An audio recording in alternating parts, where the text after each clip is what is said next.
Amigas y amigos del programa A Ocho Columnas, bienvenidos y bienvenidas. En este ciclo de programas especiales con motivo del cumpleaños 17 de nuestro programa de televisión y de radio, que lo cumpliremos el venidero 1 de septiembre, hoy nos complace volver a tener en nuestro espacio al prestigioso periodista venezolano Vladimir Villegas Porjat. Ese apellido complicadísimo que ya sabemos es de origen polaco, lo pronuncia muy bien, parece, el señor presidente, pero a mí no me sale muy bien. No, lo que pasa es que no es polaco, es croata. Entonces él lo pronuncia en polaco y tampoco lo pronuncia bien. Es Poljak. Poljak. Poljak. Ay, Dios mío. Bueno, lo cierto del caso es que Vladimir Villegas ha aceptado amablemente conversar con nosotros por este nuevo formato. Para la presentación del programa, les dejo con Rafael Ángel Andrés Galicia, que tú lo conociste el día que estuviste en el estudio porque lo que pasa es que él estaba en la parte técnica, fungiendo como director de audio, camarógrafo, director de escenografía, productor, etcétera, etcétera. Ahora sigue manejando. Sí, ahora sigue manejando. Bueno, adelante, hijo. Amigas y amigos del programa 8 Columnas, bienvenidos a una nueva edición del programa a través de nuestro canal en YouTube, Rafael Galicia TV, que como siempre digo, en este nuevo formato los invito a suscribirse, a darle like y a compartirlo. Hoy vamos a tener una conversación especial, vamos a hablar de política, vamos a hablar sobre periodismo también, con un especialista de la materia. Vamos a conversar sobre todos los temas de la actualidad de nuestro país con Vladimir Villegas. Él es periodista, analista político, firmante también de la actual Constitución. Vladimir, bienvenido a este del programa A Ocho Columnas. Sí, señor. Bienvenido, Vladimir. Bueno, muchas gracias a ambos amigos de allá del estado Zulia, a los Galicia, pues, a la familia Galicia, padre e hijo, colegas periodistas. Un gran placer. Gracias. Y bueno, les deseo mucho éxito en los próximos 117 años del programa, porque están apenas por los primeros 17. Amén. Amén. Ángeles y arcángeles griten, amén, chicos. Bueno, Vladimir, ¿qué momento tan difícil vive el país y con ello el periodismo? Y yo he dicho en el programa, Vladimir, que lo que verdaderamente está en transición en Venezuela es el periodismo. Viendo ahora en la mañana la entrevista que colgaste en redes sociales con esta politólogo venezolana, andina, pero que está radicada en México. Sí, Paola Molina Novera, sí. Paola Molina. En verdad, lo que políticamente ocurre en el país, concluyo, es inédito. Es inédito. Por eso quizás el periodismo lo percibo yo como un proceso de transición. Este formato es una demostración de que estamos en transición. Lo que nos faltaba, pues, una pandemia. Una pandemia. Entonces mira, nos Galicia, pasó. Mira, Galicia, yo creo que los que estamos en transición somos periodistas de la edad tuya y de la mía, que venimos de la imprenta y pasamos por la radio, de ahí a la televisión y de ahí a las redes sociales. Entonces, por supuesto, nosotros estamos llegando a una nueva etapa del periodismo y gracias a Dios que podemos contarla, porque creo que es un privilegio venir del blanco y negro al Wi-Fi, ¿verdad? A las redes sociales, al Instagram, al Facebook, a todas las posibilidades que da, al Twitter, que da las nuevas tecnologías. Entonces nosotros somos privilegiados frente a muchos colegas jóvenes que no saben lo que es, por ejemplo, entregar un original hecho en una máquina Remington con 3 copias, o mejor dicho, el original con 2 copias, para jefe de información y para jefe de redacción. Y bueno, eso es lo que nos ha tocado vivir, por ejemplo, ¿no? Y entonces, claro, el periodismo también está viviendo ese proceso, coincido contigo, pero también nosotros, pudiéramos incluirnos, los periodistas menos jóvenes, estamos en ese proceso, pues, de adaptación. ¡Claro! ¿Eh? Con una gran ventaja, que en alguna medida podemos decir modestia aparte que somos historia viviente de muchos acontecimientos del país, ¿no? Sí, señor. Por supuesto que sí. Yo llegué al periodismo con el teleprompter. El teleprompter. Imagínate, trabajé en Últimas Noticias, 16 años en esa redacción. Imagínate, candanga con burundanga, Últimas Noticias y El Mundo. Yo también Tipo, trabajé en Última Noticia, tú sabes, Galicia, sí, yo trabajé allí.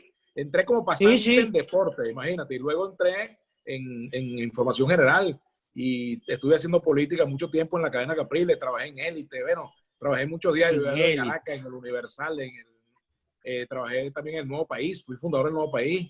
Mira, yo trabajé en Tribuna Popular, que era el vocero del PCB, yo trabajé allí, fue mi primer trabajo. Es decir, yo tengo en el periodismo Por aquí. formalmente del año 83, o sea, unos cuantos añitos, formalmente de esa época. Wow. Bueno, ya yo estaba en esas andanzas. Y de verdad que además los acontecimientos se lo dije a mi hijo mayor, que se inició conmigo aquí en Maracaibo en el periodismo y ahora pues recorre otros caminos, sus propios caminos, que comenzó a ejercerlo en un momento muy privilegiado. Imagínate, nos tocó ver la renuncia de un papa. Bueno, Eso, imagínate, así es. esos son acontecimientos muy grandes. Vimos fallecer lamentablemente a un presidente en ejercicio. Eso no lo habíamos visto.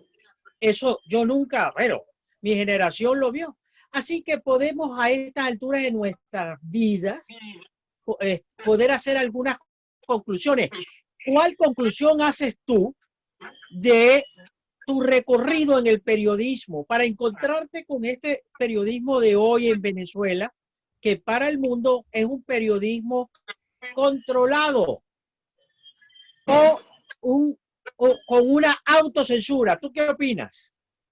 Bueno, yo te podría decir que en el periodismo no he dejado de aprender ni un solo día. Todos los días se aprende algo nuevo. Y sobre todo se aprende a vivir en tiempos de censura y a sobrevivir a ella. Se aprende a meterse por las rendijas que dejan quienes promueven la censura.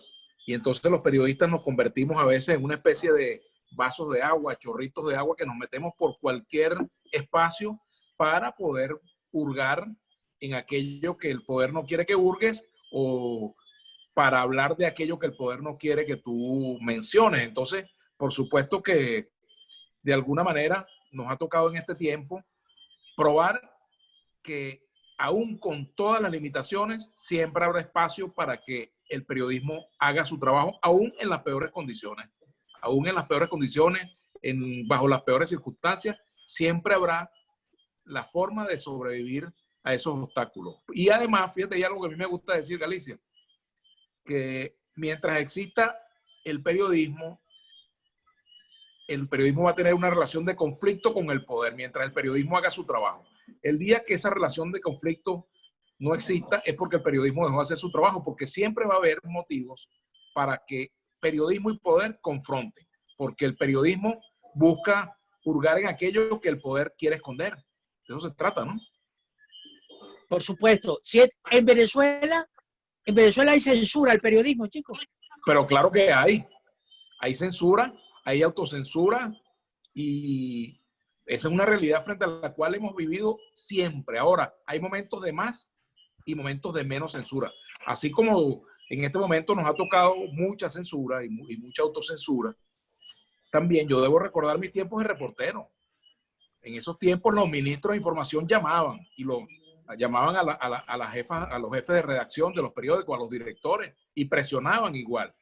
Aquí debemos recordar episodios como por ejemplo a los diputados de Acción Democrática que fueron censores en el Nacional después de aquellos días asiagos de 1989 a 1992, ¿verdad? Esos momentos duros, el Caracazo, el 4 de febrero, todo eso, la censura que hubo, ahí hubo diputados que fueron con la pluma roja como Vitelio Reyes a marcar lo que no se podía publicar en los periódicos, y los periódicos salían con hojas en blanco, salían así tachados. Yo recuerdo eso, mira, salían así, les tachaban notas que no podían publicar. Eso lo vivimos. Y ahora pues existen los grupos, los llamados colectivos que le caen a palo a los periodistas, que les roban el celular, los policías que observan eso en silencio o acompañan al colectivo a hacerlo. Existe la presión sobre los medios. Hoy en día tenemos una nueva modalidad de censura, chicos, o de presión a los medios, que es las cadenas voluntarias. Ya no ponen la coletilla, esta es una transmisión del... No, señor, eso ya no existe. Ahora es voluntario. Entonces tú ves al presidente Maduro que dice, bienvenido al periódico tal, el periódico de la radio tal, el canal tal, bienvenidos a esta transmisión. Y resulta que todos sabemos que no es la verdad, que estamos viendo esto todos los días. Hoy, por ejemplo, fíjate, Galicia, a propósito, yo no sé cuándo que tú vas a transmitir esta entrevista, pero te lo cuento lo que viví yo hoy. Estaba yo en mi programa de radio y, por supuesto, pues en lo que aparece el presidente hay que pegarse allí, ¿no? Claro. Porque esa es la orden que tienen de Conatel todos los medios. Eso no es ningún secreto. Aunque puedan decir los dueños que no es así, pero es así. Es así. Y entonces, bueno, ¿cuál era la urgencia de pegarse a la transmisión? Bueno, una cadena, pues. No iban a hablar del COVID-19, etcétera, sino de la estructura electoral del PSUV. O sea, de la preparación del PSUV para la campaña. En los medios del Estado, Galicia. Ahí estaba entonces toda la Dirección Nacional del PSUV por videoconferencia, conversando con el presidente Maduro. Y por cierto que la reaparición de Diosdado fue uno de los aspectos más importantes. El comando de campaña va a llevar el nombre de Darío Vivas. Bueno, yo esas cosas no las cuestiono. Lo que cuestiono es el uso de los medios del Estado en una precampaña electoral para promover candidaturas, para utilizar eso, bueno, como para una reunión del PSUV, una reunión televisada en todos los medios. Y yo me pregunto, ¿podrá hacer lo mismo Avanzada Progresista? ¿Podrá hacer lo mismo el partido de Timoteo? ¿O lo podrá hacer Manuel Rosales, dando a conocer la línea de un nuevo tiempo a nivel nacional, así de esa manera? Entonces, eso es una forma de censura porque nos impiden a los periodistas hacer nuestro trabajo para transmitir una reunión del PSUV, transmitirla en los medios que nos pertenecen a todos los venezolanos. Entonces, bueno, eso te revela cuál es el respeto, el tamaño del respeto que le tienen en el gobierno al derecho del ciudadano a estar debidamente informado. Sí, bueno, yo recuerdo en un cumpleaños del Nacional, fue Jaime Lucinchi y se sentó en una máquina de escribir y redactó, hay que portarse bien. Eso fue una foto en la primera página del Nacional, no sé si la recuerdas. Así que suscribo lo que tú dices. Siempre el poder ha sido vigilante del periodismo. Pero además recuerda el caso de la rueda de prensa de Blanca Ibáñez, que dio, de Blanca Ibáñez, no, mentira, de doña Gladys Castillo de Lucinchi. Doña Gladys. Estaba hablando del divorcio. El Nacional la sacaron. El Nacional de aquella época, que era otra cosa, el Nacional de aquella época, fíjate, fue el único medio que publicó, tuvo a todos los medios que estaban allí y que no publicaron. Pero además de eso, recordemos que Rosana Ordóñez fue despedida de Radio Caracas Televisión porque pisó unos callos. También fue despedida por órdenes del gobierno de Jaime Lucinchi, recordemos eso. Es decir, aquí hay un historial largo. María Eugenia Díaz fue enjuiciada en un tribunal militar porque hicieron un reportaje en el Diario de Caracas sobre unos ejercicios militares, una cosa. Es decir, aquí han habido episodios, y no solamente los gobiernos han sido censores, también dueños de medios. Yo recuerdo en el Diario de Caracas el señor Granier, en una oportunidad, bueno, ahí dieron las órdenes en Radio Caracas y en el Diario de Caracas de que yo no saliera cuando era diputado, de que me vetaran en esos medios porque yo fui delegado sindical en el Diario de Caracas y junto a los trabajadores paramos el periódico en demanda de la contratación colectiva. Es decir, eso lo recuerdo mucho con mi esposa porque éramos reporteros en esa época. Es decir, que cada época ha tenido sus momentos de censura. Ahora, se están viviendo cosas peores. Yo no estoy justificando lo de ahora mostrando lo del pasado. Más bien, lo que quiero decir es que puede ser peor. Es decir, y ahora es peor, es el peor momento del periodismo que a mí me ha tocado vivir, es ahora.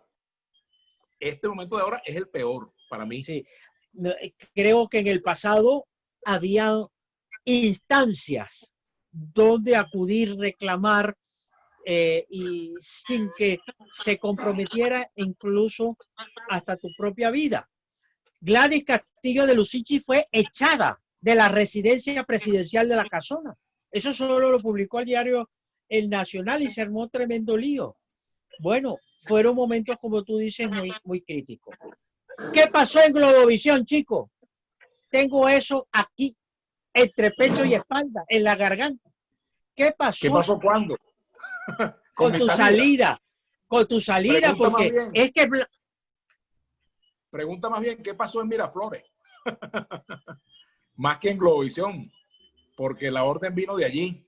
La orden vino de allí, de mi salida, y yo entiendo lo que tiene que haber pasado por la mente de los dueños de Globovisión, porque hay que ver lo que significa que a un medio le digan, tiene que sacar a fulano, porque enfrentarse a este gobierno no es cosa fácil, ¿no? Entonces, claro, yo no trato de justificar ni nada, sino simplemente veo lo que deben haber vivido muchos dueños de medios, no solamente los dueños de Globovisión, sino de otros medios, mira, de Televen, de medios radiales que han tenido que sacar periodistas.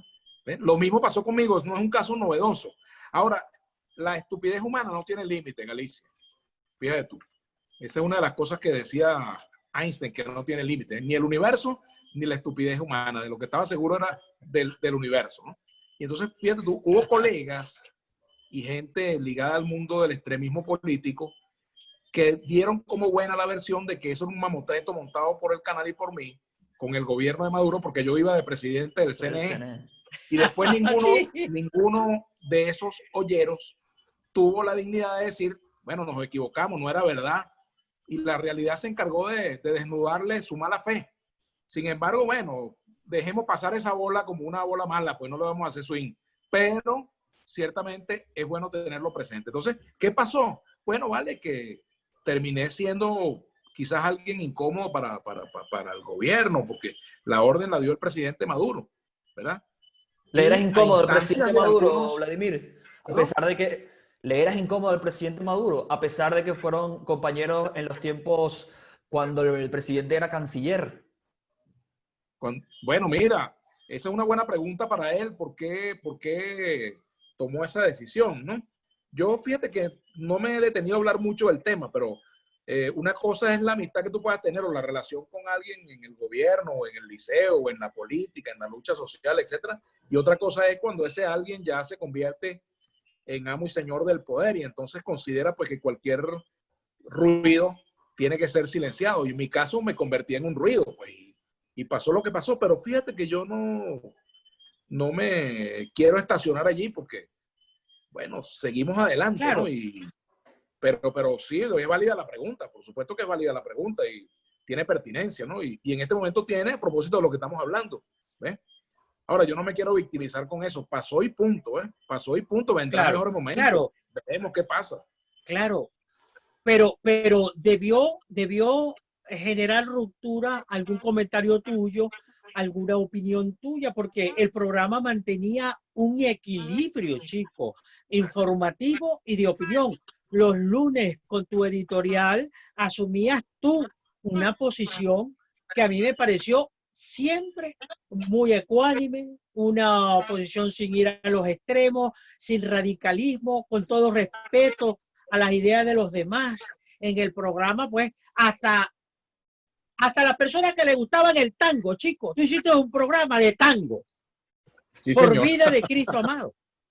Así es. Y Y de entonces, gaita y de todo. yo digo, ¿y a quién? Y de gaita, el mejor de todo fue el que hiciste aquí en Maracaibo. Unos Entonces, cuantos. uno se preguntaba, Dios mío, ¿dónde está aquí el límite? Para salir ya de este tema, porque quiero conversar contigo otra cosa. Ok, bueno, mira, rapidito. Allí hubo algunas cosas que no gustaron. Por ejemplo, me cuentan que una de las cosas que molestó al presidente fue una entrevista que yo le hice al embajador designado por Estados Unidos, James Story, que la hice incluso para mis redes, ni siquiera la hice para el canal, la hice para mi programa Vladimir a la Carta, que lo comencé a hacerlo a sabiendas de que esto venía. Entonces a mí no me agarró por sorpresa. En segundo lugar, bueno, también yo venía haciendo esos comentarios. Realmente al presidente pareciera que no le gustaron mucho, pero además hubo un comentario con respecto al tema de DirecTV que yo hice. Yo decía, mira, yo no estoy de acuerdo con que DirecTV saque de la parrilla a ningún medio, a ninguno.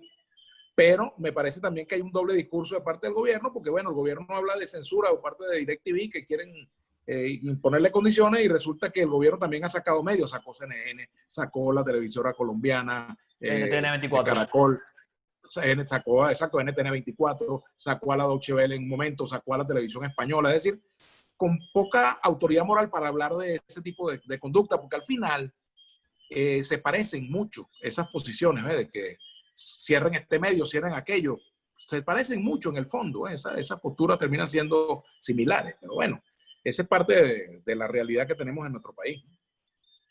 Pase a la sala de redacción, Rafael Ángel, redacte allí, ahí tiene pues esa declaración de Vladimir Villegas. Digo, usted pregunta e intervenga porque son dos viejitos con un joven, con un chamo.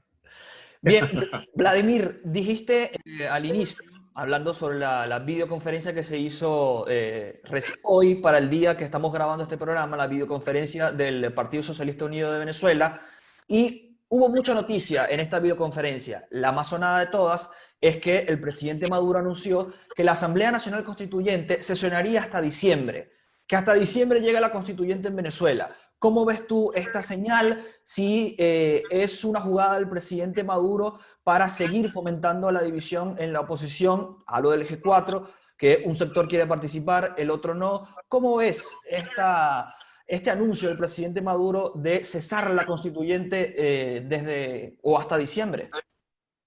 Bueno, mira, en primer lugar, ver para creer, diría Santo Tomás de Aquino, y Galicia, que es experto en la Biblia, puede decir en qué página sale esas cosas y en qué año lo dijo. Lo cierto es que, bueno, hay que ver para creer. Pero en segundo lugar, de acuerdo a, como yo la llamo Galicia, a esta que está aquí, que yo la llamo la mal querida, la Constitución del año 99, nuestra aporreada Constitución de 1999, de la cual soy firmante y doliente, como me gusta decir. Según esta Constitución, la manera como se eligió esa constituyente no está en los términos aquí establecidos. Por lo tanto, esa constituyente que supuestamente va a morir en diciembre, que para mí una constituyente etapa amarilla, no ha debido haber nacido, ¿verdad? Pero ya que nació, ojalá sea cierto eso de que va a morir en diciembre, y ojalá Dios nos libre de que nos toquen la esencia de esta constitución, porque yo le tengo pánico al Frankenstein constitucional que pueda salir de ahí. Pase a la sala de redacción, chicos. Tengo pánico a un Frankenstein político, dice Vladimir Villegas. Señor. Sí, señor. Pero un momentico, detente allí porque esa frase dice mucho. Un momentico. ¿Piensas tú que el gobierno pudiera despedir a la Asamblea Nacional Constituyente con una constitución nueva? Es que ese es el problema, ¿ves? El problema es que ellos tienen la idea de mostrar una constitución. Ellos están trabajando entre gallo y medianoche una constitución que el país no conoce, un proyecto de constitución que solamente lo conocen quienes están allí en la constituyente, ni siquiera todos. Aquí, a diferencia de la constitución del año 99, en la cual nosotros discutimos todos esos temas, a diferencia del año 99, donde se hacían asambleas públicas y se transmitía por los canales de televisión, etcétera, etcétera, etcétera. A diferencia de eso, ahora, eso es un tema, hermano, que forma parte de los misterios de la ciencia. ¿Qué es lo que hay en ese saco constitucional que están armando allí o inconstitucional? En todo caso, yo le tengo pánico a lo que pueda salir de allí, porque el proyecto que han llevado adelante ha sido un proyecto de profundizar la hegemonía política, la hegemonía comunicacional, la hegemonía social, la hegemonía económica. Es decir, realmente yo le tengo temor a lo que pueda salir de ahí, y por eso creo que esta constitución tiene que ser defendida por los venezolanos. Si aquí llega a haber un referéndum sobre esa constitución, pues yo voy a salir a decir que no, porque creo que esta es la constitución que nosotros debemos promover. En todo caso, más allá de eso, yo creo que si se cumple eso de que la constitución, de que la constituyente muere en diciembre, pues, bueno, sería una buena noticia. El problema es los fantasmas que queden merodeando por ahí de esa constituyente. Ese es el problema. Debe haber, según esa constitución que tú tienes en tus manos, un referéndum aprobatorio del proyecto de constitución. Sí, lo que pasa es que hay un problema, hay una falla de origen, Galicia. O sea, todo cambio tendría que someterse a la aprobación del pueblo, cualquier cambio de la constitución, pero es que lo primero que se ha debido someter a la consideración del ciudadano es si estaba de acuerdo o no con la convocatoria de una constituyente. ¿Cómo es posible que una constitución que nació al calor del mejor proceso, del proceso más amplio de participación ciudadana, usted pretende ser cambiada sin preguntar a la gente si quiere que se la cambien o no, cuando lo que hay que quitarle el celofán a la Constitución y aplicarla, porque ese es un proyecto por hacer, ¿verdad? Lo que ha sido es lamentablemente violentado el texto constitucional en diversas oportunidades, y quienes están allí en el gobierno, en la propia constituyente, algunos de ellos en la asamblea, en cargos en distintos niveles, que fueron miembros de la ANC auténtica de 1999, pues no están haciendo nada para defenderla. Eso es lo que a mí me preocupa. Entonces, algunos guardan silencio y otros actúan contra esta constitución. Para mí es lo más peligroso que está pasando, ¿no? Y así lo creo. Ojalá y si esa Asamblea Nacional Constituyente termine, o sea, bueno, sin pena ni gloria y sin comprometer en un nuevo texto constitucional que no va a haber tiempo de debatirlo porque se está en campaña electoral para renovar el Parlamento. Rafael Ángel. Debemos ir a una pausa. Estamos conversando con Vladimir Villegas, periodista y firmante, y como él dice, doliente de la Constitución de 1999. Vamos a una pausa y al retorno cerramos nuestra conversación. Ya venimos.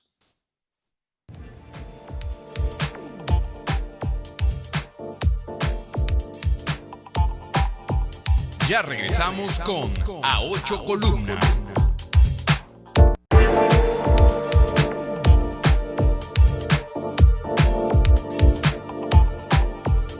Continuamos con A Ocho Columnas. Continuamos nuestro programa A Ocho Columnas en el marco de nuestro cumpleaños número 17 del programa. Muchas gracias a Ocho Columnas. Donde está la noticia está Galicia. Ese es nuestro grito de guerra, chicos. Así es. Y esa es la herencia que le dejo a ese carajito. Por supuesto, así es. Para que siga adelante. A ver, mira, esta pregunta la he estado pensando esta tarde después de almorzar. Yo dije, cónchale, yo te lo he escuchado y sé por dónde más o menos irás a contestar. Pero, chico, la oposición política venezolana, ¿para dónde va? ¿Cómo? ¿Qué escenarios políticos se plantean para la oposición? Yo, en lo personal, no sé tú, estoy apoyando el comunicado de la Conferencia Episcopal Venezolana. Te confieso de manera íntegra, de arriba abajo, sobre todo el punto número 4. Ahora, ¿qué podemos hacer porque el gobierno tenga la oposición que la realidad política amerita? ¿Esto es una utopía? O bueno, chico, explícame cómo interpretas tú lo que está ocurriendo en la oposición.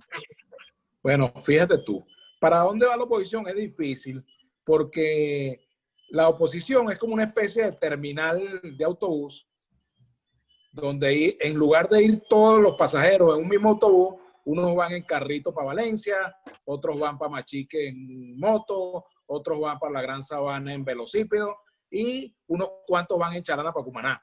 Es decir, no hay una unidad de propósito ni una ruta común. Entonces, evidentemente, el gobierno tiene la oposición que quiere y la oposición que necesita para mantenerse en el poder, mientras que el país sigue sin tener la oposición que merece. Entonces, ahí está el detalle, mi querido Galicia, ¿eh? Ese es el detalle. Tremenda respuesta, chicos. Y bastante sucinta, te lo agradezco. Muy resumida. Pero tu posición sobre el comunicado de la conferencia. Lo comparto completamente, porque fíjate, ¿qué pasa? Ciertamente las condiciones electorales no son las mejores, ¿verdad? Ciertamente hay abuso de poder por parte del gobierno, hoy lo vimos. Ciertamente la observación no está garantizada, lo que el gobierno quiere es un acompañamiento como en el dominó, mirones de palo, lo que quiere el gobierno, en vez de observación electoral. Ciertamente hay partidos ilegalizados, hay liderazgo inhabilitado, todo eso es verdad. Pero el remedio para ese mal no puede ser la abstención, porque ese es el remedio que el gobierno quiere que tomemos quienes queremos cambio. ¿Verdad? ¿Verdad? Y entonces, Correcto.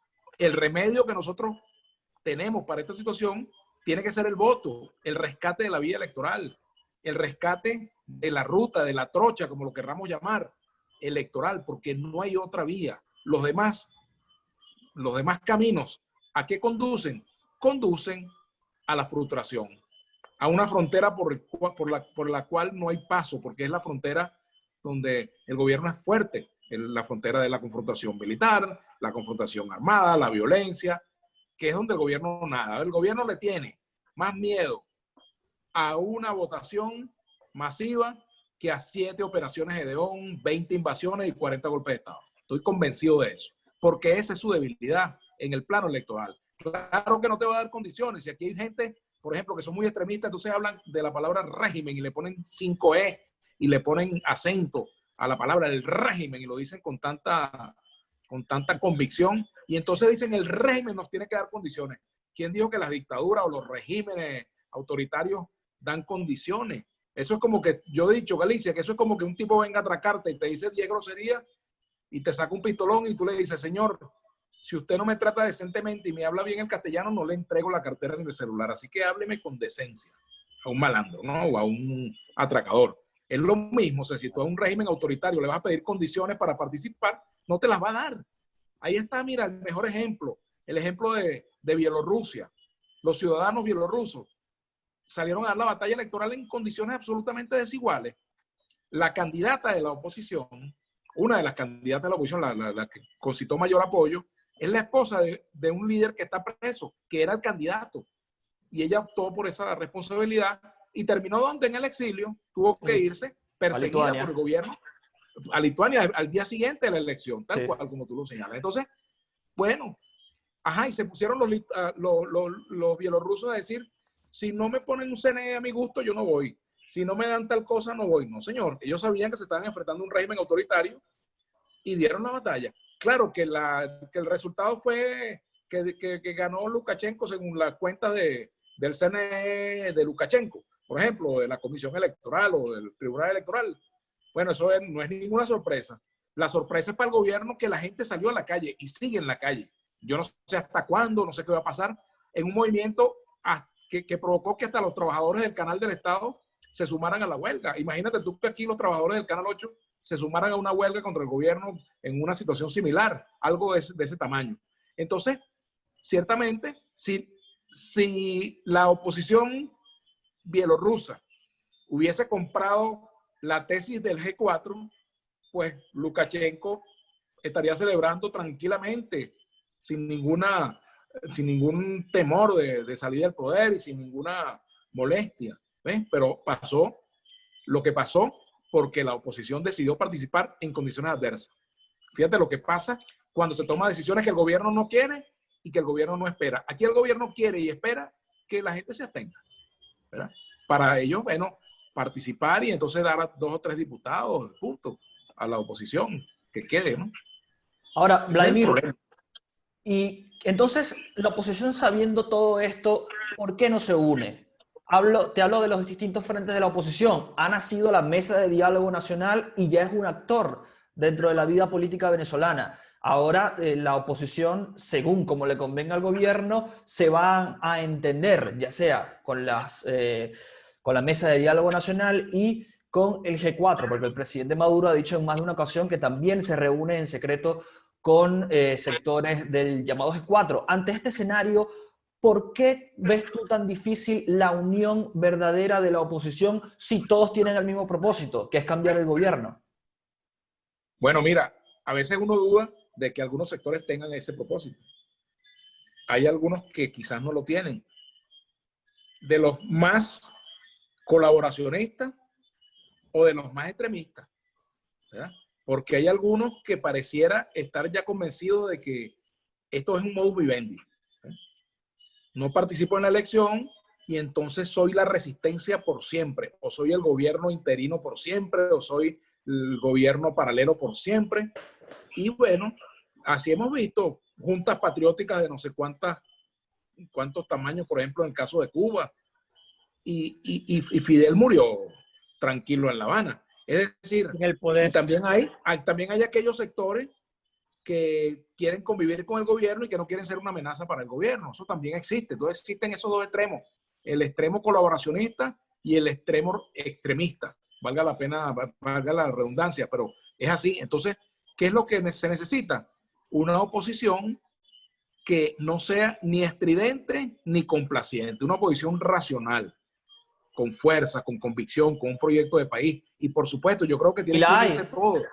¿Ah? No la tenemos todavía, está dividida, hay pedazos, hay fragmentos, pero hay que unirla. Y bueno, yo espero que exista esa madurez política que el momento reclama y que se puedan unificar todos los sectores. Mira, desde María Corina hasta Claudio Fermín, pues. O sea, si quieren al país. Lo otro es que aquí también hay gente que cree que tiene en sus manos el monopolio del oposicionómetro, es decir, un aparato que les permite decir a ellos quién es oposición y quién no. Un oposicionómetro fabricado por ellos mismos, como los termómetros esos que ahora están usando para determinar quién tiene fiebre y quién no. Entonces ellos tienen eso y determinan quién es opositor y quién no, ¿verdad? Entonces ese aparatico hay que votarlo y la oposición ponerse de acuerdo. ¿Por qué? Porque ¿en qué se está traduciendo todo esto? En frustraciones. ¿Y qué puede venir? Que se meta por los palos cualquier loco. Y que vengan cosas peores, porque peores cosas puede haber. Eso de que no hay cosa peor que Maduro, ahorita no la hay, pero mañana la puede haber.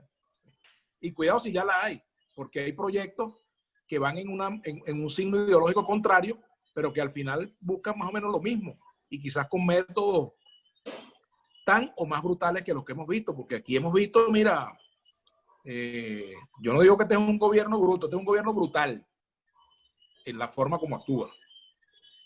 Vladimir, ¿tú qué opinas sobre las versiones que están corriendo en la internet, en redes sociales, sobre una presunta jugada de la oposición donde plantean una nueva consulta popular en diciembre preguntándole a la gente dos cosas? Si quieren la continuidad del gobierno interino y si plantean una hoja de ruta de acción para la oposición en el 2021. Es decir, volver a utilizar el mismo argumento del 2017, con aquella consulta del 16 de julio, perdón.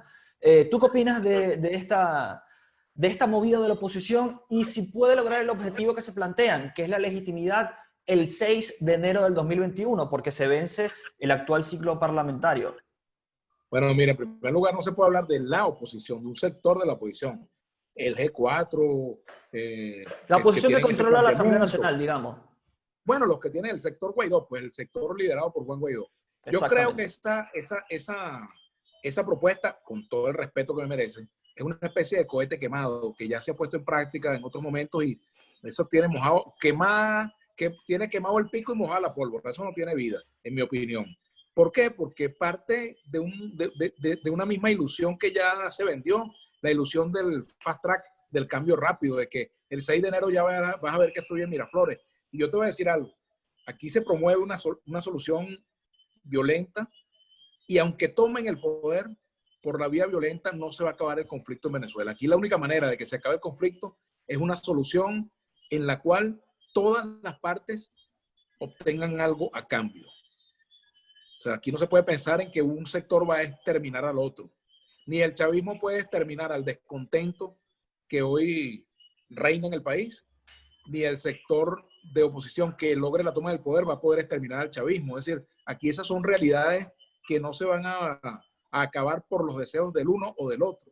Y con eso tenemos que aprender a convivir. Y entonces buscar una solución a la venezolana que parta de esa realidad. Y esas fórmulas que están promoviendo, ninguna de ellas parte de esa realidad. Y tampoco las maneras como el gobierno hace las cosas, porque el gobierno lo que quiere es una parodia de oposición. Y tampoco y de elección. Eso se trata. ¿Ah? Ahora, la elección es otra cosa. Y la reelección es otra. O sea, el gobierno Maduro quiere reelegirse, por supuesto. Ahora, yo creo en la ruta electoral. Y creo que si, por ejemplo, aquí se llegan a acuerdos con la comunidad internacional, con el apoyo de la comunidad internacional de factores que puedan promover nuevas vías para la solución del conflicto político, el gobierno gana limpiamente la elección, pues ganó. Una elección, digamos, que esté observada, que tenga, pues si ganó, ganó. pero si la oposición ganó, pues que la oposición tiene que cobrar también, ¿entiendes?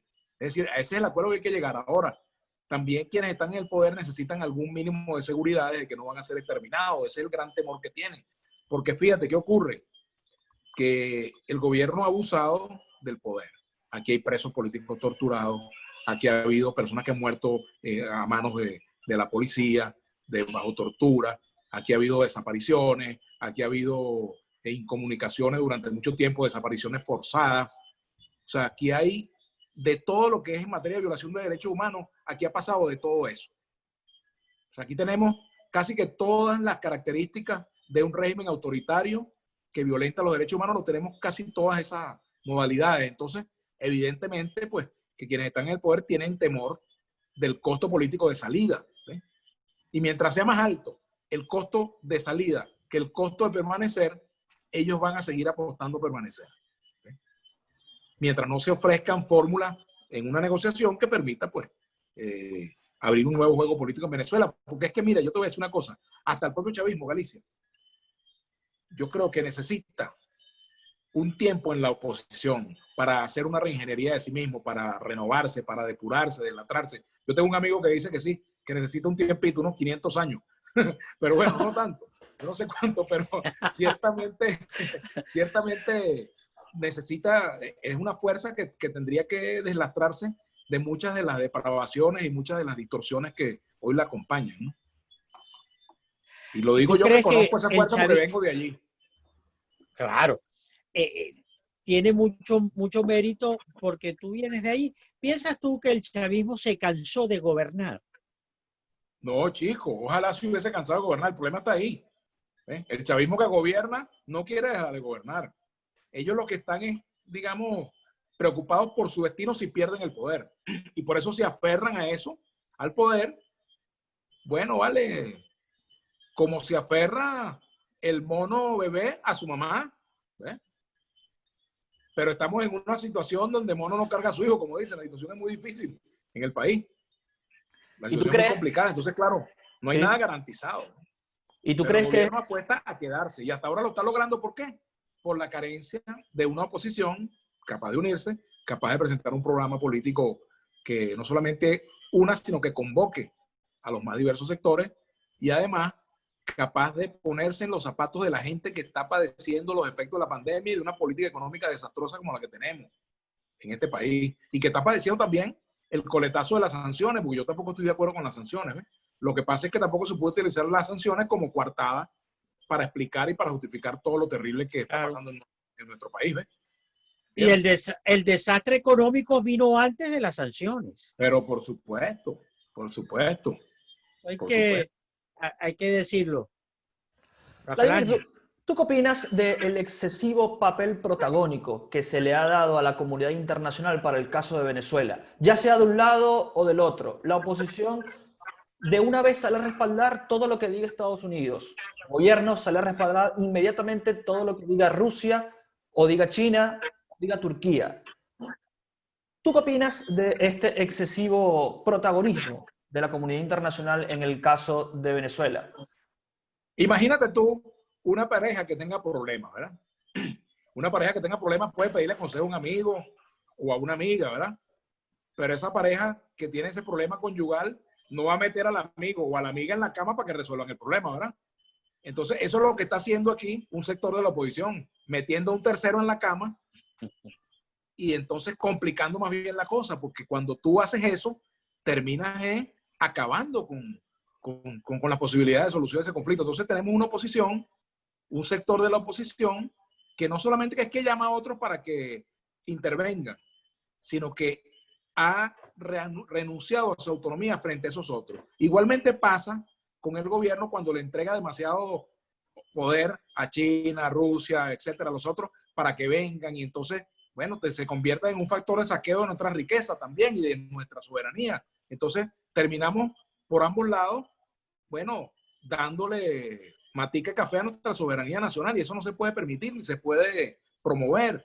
Entonces, ninguna de las dos posturas favorecen la solución soberana de este conflicto por parte de los venezolanos. Entonces, es un tema que tenemos que resolverlo entre nosotros, con la ayuda, por supuesto, de la comunidad internacional, el apoyo ¿verdad? Los grupos de contacto, que nos ayuden a sentarnos y tal, pero lo que no puede ser es que entonces haya que esperar a que nos dicten la cartilla, o desde Washington, o desde Moscú, o desde La Habana, o desde Bogotá, o desde Pekín o Beijing, para tomar una decisión aquí en Venezuela. O sea, eso no puede ser. Entonces, en eso se parecen también, Claro. en el sentido de que bueno, hablan de rescate de la soberanía y terminan cediéndola de una u otra forma, ¿no?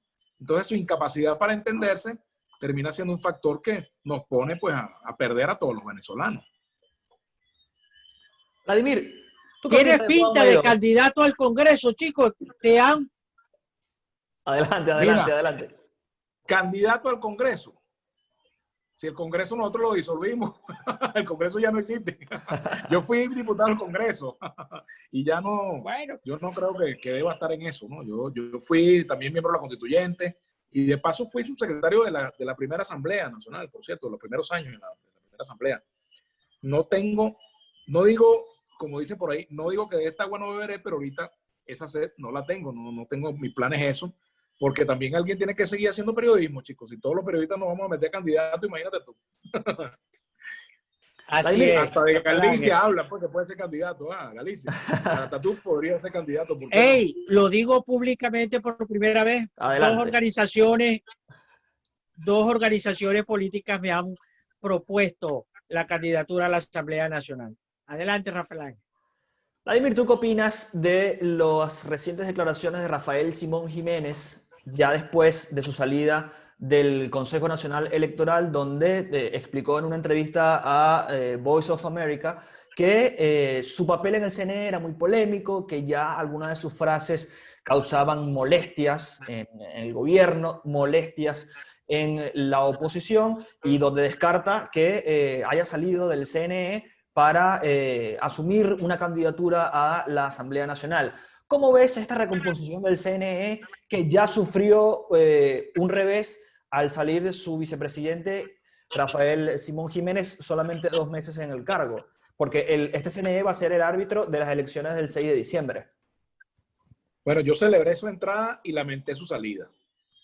Creo que él es una persona de gran estatura, no solamente física, sino moral y política, que le brindaba un excelente servicio al país desde esa posición. Pero entiendo que no se cumplieron muchas de las condiciones que él había puesto para estar allí. Por lo tanto, su decisión de no participar es absolutamente respetable, comprensible, aunque yo hubiese preferido que siguiera. Y bueno, conozco a la persona que lo ha sustituido, que es Leonardo Morales, en quien también tengo mucha confianza, ¿no? Y considero que es una persona de principios que no se va a prestar a ninguna marramucia. Así que, por ese lado, el problema no es quién lo haya sustituido. El problema es que Rafael Simón hubiese podido cumplir allí una excelente tarea, ¿no? Pero bueno, y si lo postulan a la Asamblea Nacional, pues, aunque él diga que no está planteado, si alguno de los movimientos le ofrece, él sería un excelente parlamentario. Es más, tú sabes cómo me gustaría verlo a mí como presidente de una Asamblea Nacional, por ejemplo, frente a un gobierno como este.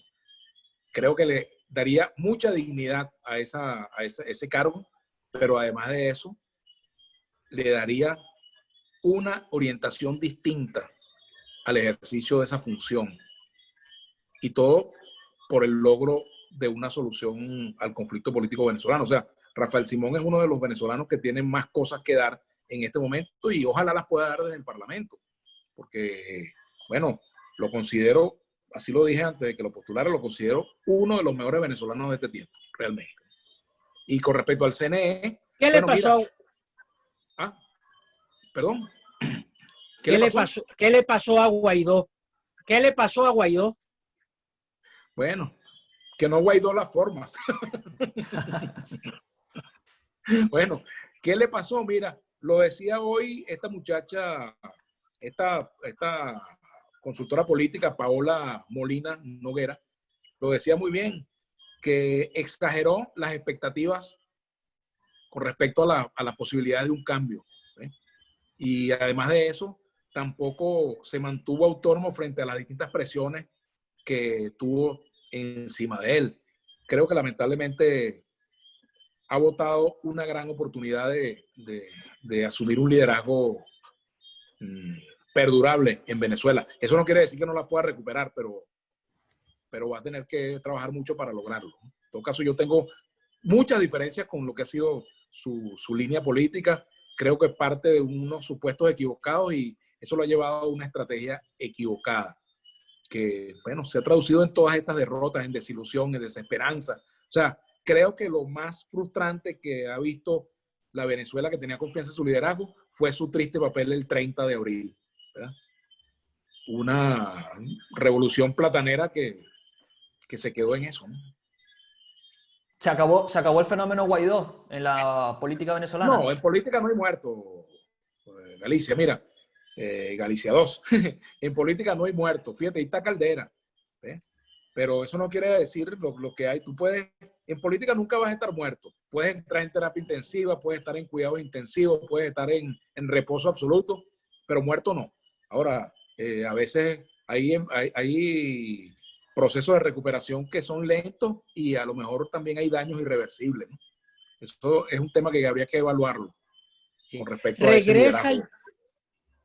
Regresa el chavismo a la Asamblea Nacional sin mucha dificultad, con una mayoría. ¿Cómo te visualiza finalmente el 6 de enero del 2021?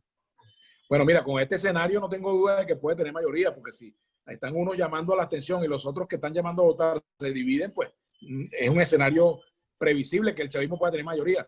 Pero también hay algo que no debemos descuidar. El partido político más grande que existe en Venezuela se llama Descontento. Y el segundo partido más grande que existe en Venezuela se llama Realidad. Tanto el Descontento como la Realidad son dos fuertes contendores para el gobierno de Maduro. Vladimir, yo te quiero dar las gracias por estos minutos con nosotros en el programa 8 Columnas y finalmente puedo haber yo malinterpretado lo que vi en redes sociales. Se viene un programa con los hermanos Villegas Pollak. No. Te lo comento porque me pareció no será conmigo, a lo mejor es con Mario y Ernesto, ¿será? Vi un video del ministro Ernesto Villegas donde hablaban de una dualidad y hablaba de, bueno, ¿por qué si dos hermanos se crían en una misma casa, tienen distintas visiones políticas? Me pareció, y por eso te lo pregunto para aclararlo. No, yo el video que vi es de Ernesto entrevistando a Ernesto. ¿verdad? Así es, exactamente ese. Y le decía yo echando broma a él. Ojalá no termine peleando con Ernesto cuando te haga la pregunta. Claro, porque no puede hacerse un programa el mismo, ¿no? Bueno, se han visto casos. ¿Sí? Bueno, el doctor Ramón J. Velázquez escribió un libro de una entrevista imaginaria, creo, si la memoria no me falla, a Juan Vicente Gómez o algo así, el doctor Ramón J. Velázquez. Ale, muchas gracias.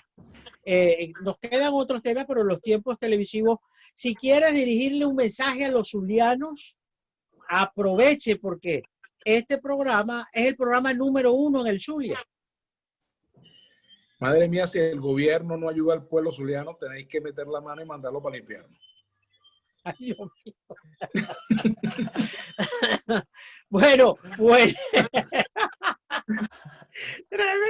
Tremenda bomba nuclear, chicos. Despide el programa, Rafael. Ahora tengamos el próximo. Voy a decir algo más suave, chicos. Maracaibo, marginal y sin un real. ¿Qué más te puede pasar que ya no te haya pasado? Bueno, está buenísimo. Te esperamos por aquí. Cierre musical del programa 8 Columnas. Vladimir, te agradezco estos minutos con nosotros. Amigas y amigos del programa 8 Columnas, vieron y escucharon a Vladimir Villegas, periodista, analista político y también firmante de la Constitución de 1999. Si llegaron a esta parte del programa, como siempre los invito a que se suscriban en nuestro canal en YouTube, Rafael Galicia TV, también el de Vladimir, para que vean el programa 8 Columnas, y Vladimir a la Carta, que también está en su canal de YouTube. Y les recuerdo, amigos. Mira, espérate, próximamente, Galicia el Viejo en Vladimir a la Carta. No te lo perdáis. ¡Ay, Dios mío! Ahí lo tienen. Y recuerden, ¿dónde está la noticia? Está en los Galicia. Más vale creer en... ¿Ah? Los Galicia. Así es, la dinastía Galicia, chicos. Más vale creer en Dios que en hombres poderosos. El Señor bendiga sin límites al pueblo venezolano. Amén. Amén.